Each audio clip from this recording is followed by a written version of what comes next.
Um, good morning, good morning. So, pagkabi na Glory Diyos na paborit pangal.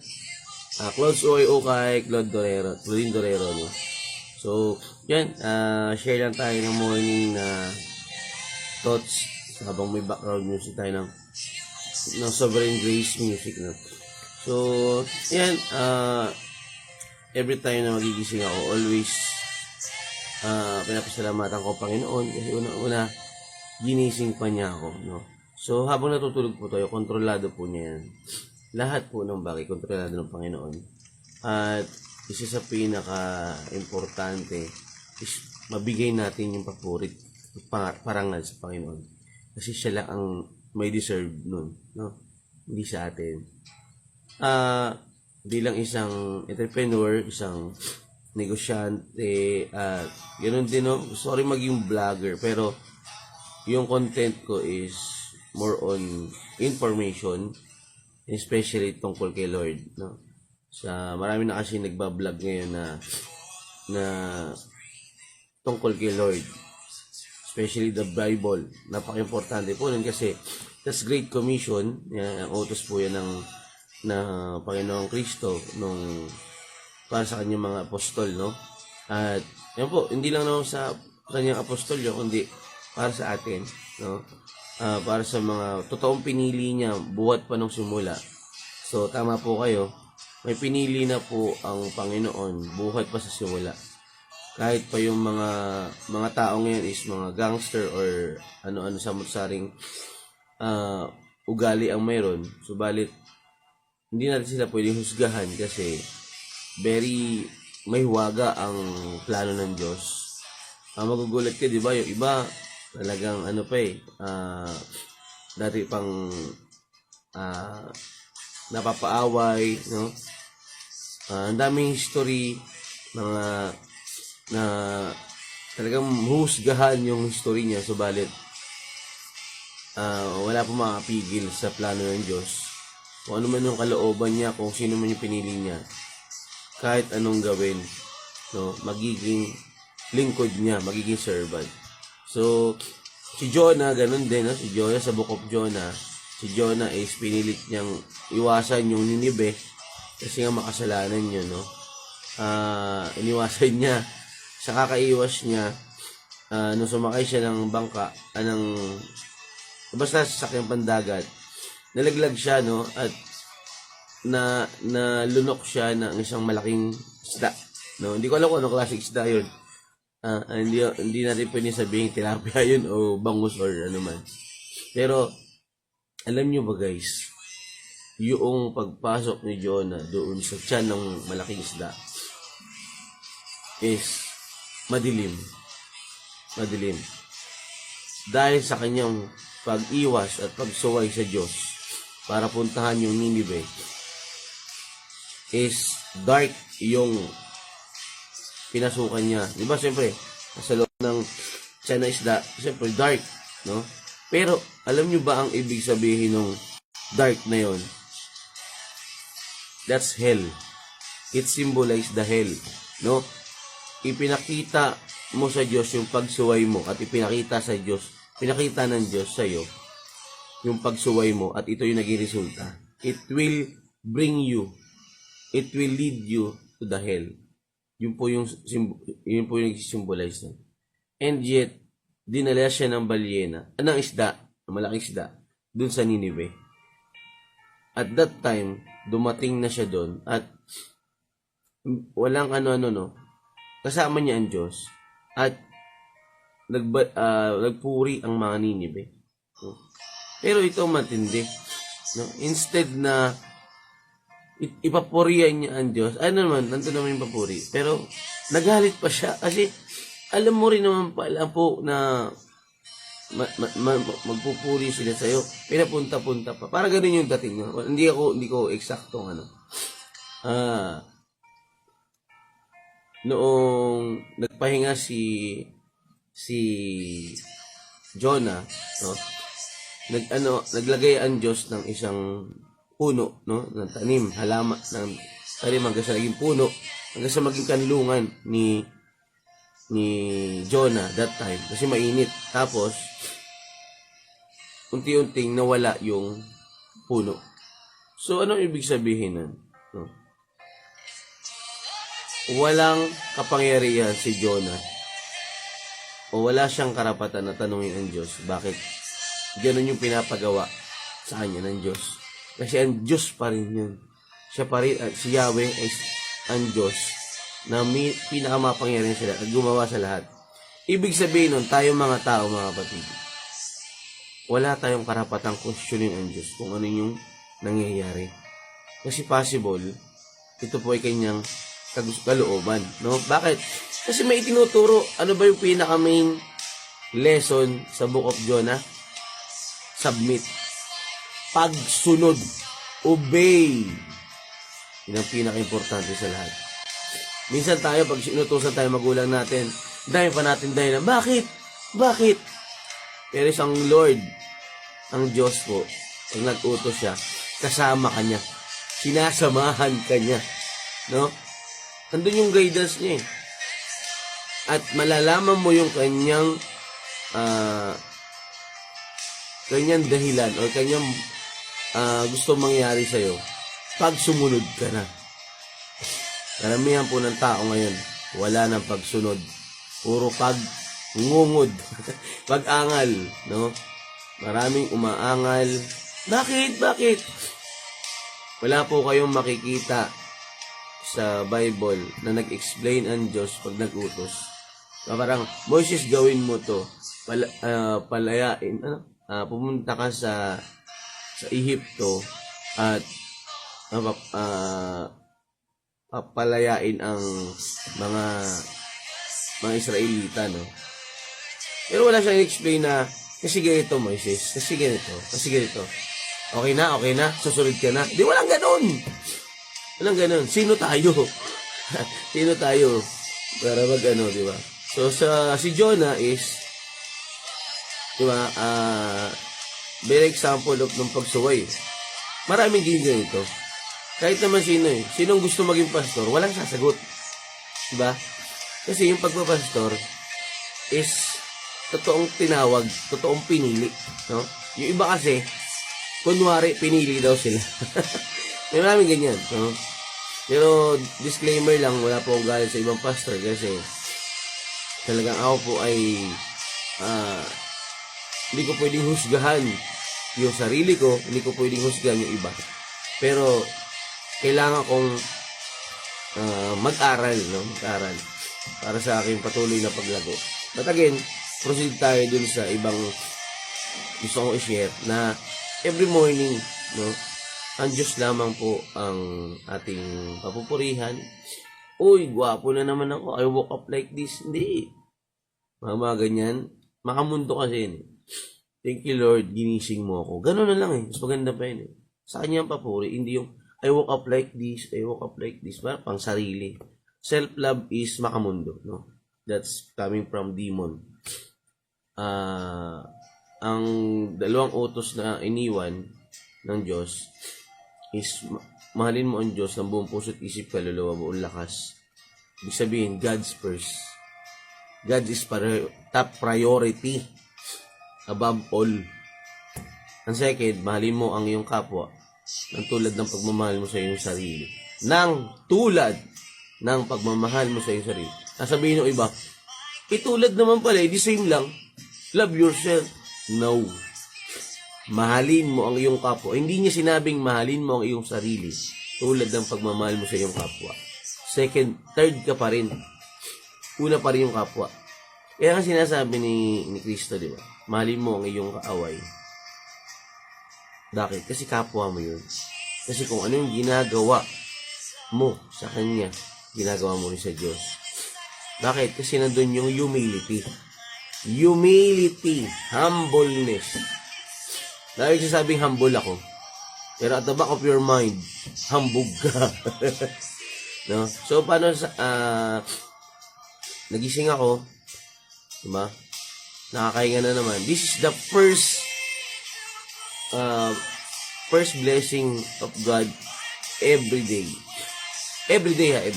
I'm not, kasi ang greatest blessing is yung dumating si Kristo, binigay ng ng Panginoon, ang kaisa-isa niyang anak.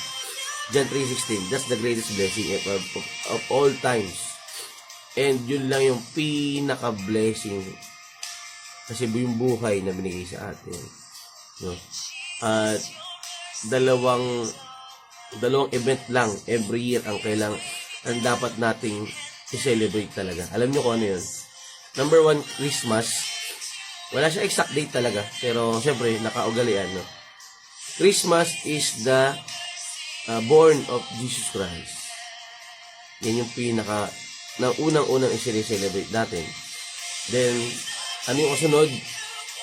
The mahal na araw or ang kamatayan ni Kristo at ang muling pagkabuhay. Yang event na yan ang pinaka dapat nating papurihan bilang mga Kristiyano. Bakit? Kasi it's all about Jesus. Hindi kay Santa Claus, hindi sa bonus, no? Hindi sa swimming, hindi sa Christmas party, hindi sa reunion nyo, no? Kundi yung kahalagahan at importansya ng pagkasilang at pagkamatay at muling pagkabuhay ni Kristo. Yan ang pinaka-importante sa lahat. Kaya lang minsan marami na pong mga tradisyon ang mga nagagawa na dito na lumilis na sa totoong dapat bigyan ng kapurihan at karangalan. Siyempre ang pangalan pong si Jesus, no? Siya po ang pinaka-importante sa lahat. Hindi po sa sarili natin kagustuhan. Self-love is will be followed pala. English ko. Susunod dyan yung self-love pag ginawa mo yung dalawa. God, then your kapwa, no? Then yourself. Pangatlo ka lang. Hindi ka una. Minsan nangyayari, una ka. Ilan. Wala na yung Diyos. Wala na yung sarili. Wala na yung kapwa. Mali. Dapat pangatlo ka or huli ka. Kaya nga, yung ginawa ni Kristo, ano bang ginawa ni Kristo? Ano bang ginawa ng Panginoong Jesus? Diba? Sino ba namang Diyos ang gumawa ng lahat na binigay yung kaisa-isa niyang anak para isakripisyo lang para sa kaligtasan ng taong makasalanan? Doon pa lang po, no? Very unselfish. At that is love. Yun ang totoong love. Pero yung self-love na sinasabi mo, ang tawag dyan, selfish ka. Nasabihin ng iba, paano yun? Gusto ko namang, paano yun? Paano ako mapagbigay kung hindi ko maayos yung sarili ko? Hindi ikaw ang may control ng buhay mo. Ang Diyos pa rin. Ang Diyos pa rin. No? Yung sinasabi nila, yung sinasabi mo sa sarili mo, I will forgive you. No! That's not coming from you. That's coming from God. Bakit? Kasi kaya niya patigasin ang puso mo. Hindi mo magagawa yun. Ang Diyos lang ang may control ng lahat. Omnipotent. Omnipotent, siya yung pinakamapangyarihan sa lahat. Omnipresent. Lagi natin siyang kasama through the Holy Spirit sa buong mundo. Omniscience, alam niyo yung nangyayari at mangyayari pa. Alam niyo yung nangyari before. So kaya nga hindi magugunaw. Ay, hindi magbabago ang kanyang mga salita. Then siyempre immutable, ibig sabihin hindi nagbabago. Sisinga lang ako. Brought to you by and siyempre sovereignty. Sovereign. Lahat ng nangyayari sa atin, sovereign. Soberanya ng Diyos. Hindi natin may paliwanag yan. Para sa lahat, soberanya ng Panginoon. Tayo po ay sakay-sakay sa isang sasakyan na ang driver ay ang Panginoong Jesus. At alam naman natin kung saan tayo papunta, no? Pag tayo ay sakay-sakay sa Kanya. Sumunod lang tayo sa Kanya. Ito po yung context. Ito po yung analogy or teksto. Driver si Jesus, tayo ay sakay-sakay niya. Ito po yung pagsunod sa Kanya. Ito po yung pagsama sa Kanya at pag-obey, no? Ngayon, bakit nakakaranas sa ibang tao ng matinding problema? Kasi bumababa sila. Bumababa sila. Sabi na, para. Di ba? Ibig sabihin nun, will mo na yun. Will mo nang bumaba. Ibig sabihin, may mga pagsuway ka na sa Panginoon. May mga bagay ka nang nakakalimutan sa pagsunod sa Kanya kasi mas nasusunod na yung sarili mo. Mas nasusunod na yung sarili mo, hindi na ang Diyos. Kaya may mga nakakaramdam na, bakit hinahayaan niyang mamatay ang mga tao na ganito? Hindi muna sa Diyos yun. Tanong is, ano bang ginawa ng mga tao? Sumunod ba sila? Hindi. Na, at soberanya ng Diyos yun. Di ko rin kaya explain yung bakit. Pero isang bagay yun. Sumuway ka. Kasi, bumaba ka eh. Alam mo kung saan ka dadalhin ng Panginoon? Sa buhay na walang hanggan. Pero dahil bumaba ka, nawala yung chance mo. Diba? Pero syempre, ang Diyos natin is mapagpatawad. Diba? Kaya, isipin mo mabuti, bakit nangyayari sa akin yung mga sobrang kahirapan? No? Kasi meron kang ginawa na pagsuway sa Panginoon. Pero, hindi lahat po ha. So, disclaimer lang ha, hindi lahat. Kasi minsan pinapadaan niya ang tao sa pressure, sa pagsubok, sa mga challenges. Bakit? Kasi chinichisil niya tayo. Pinapait niya tayo, yung inuhulma ulit.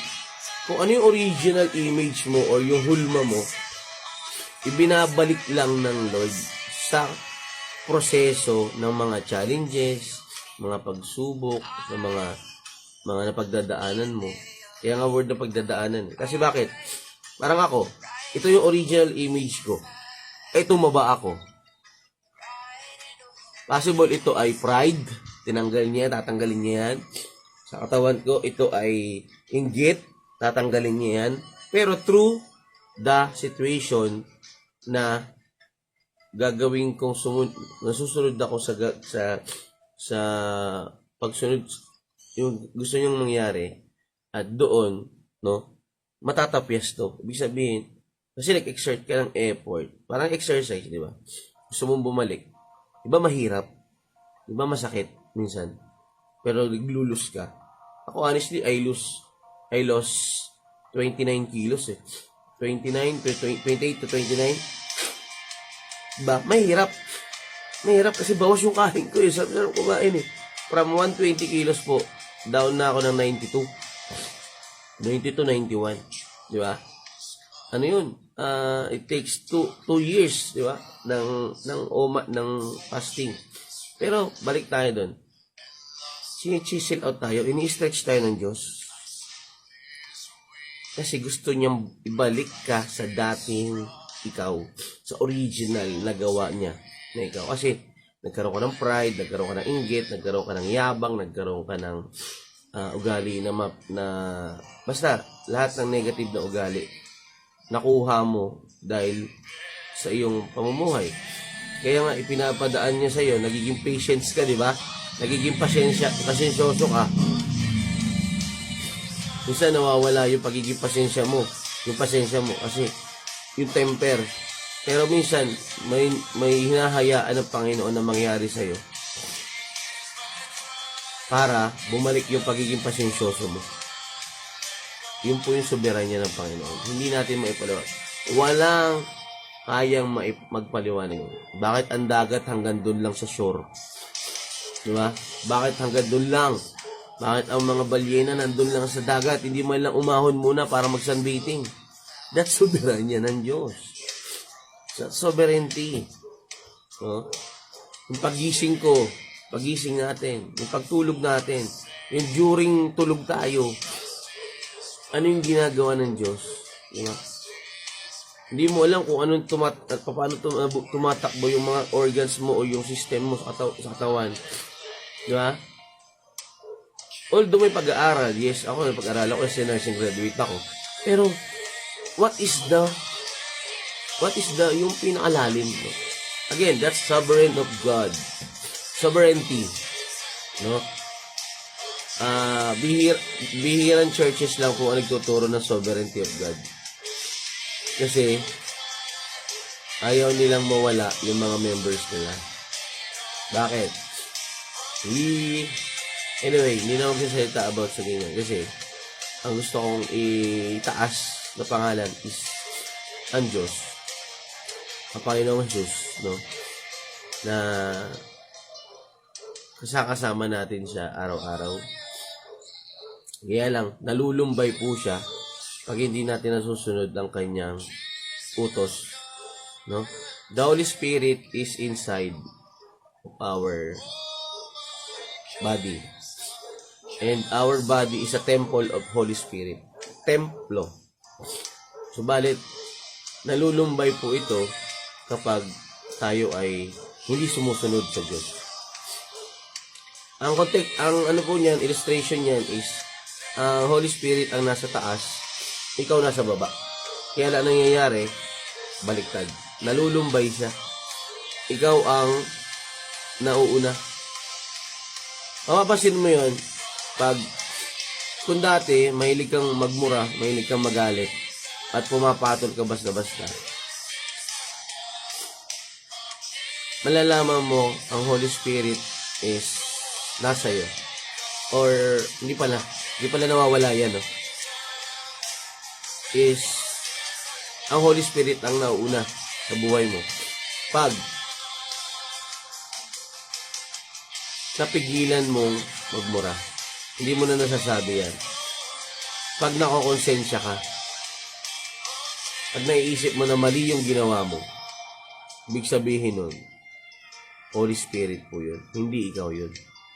Kasi kung ikaw yun, tatlong yun, nagawa mo yun.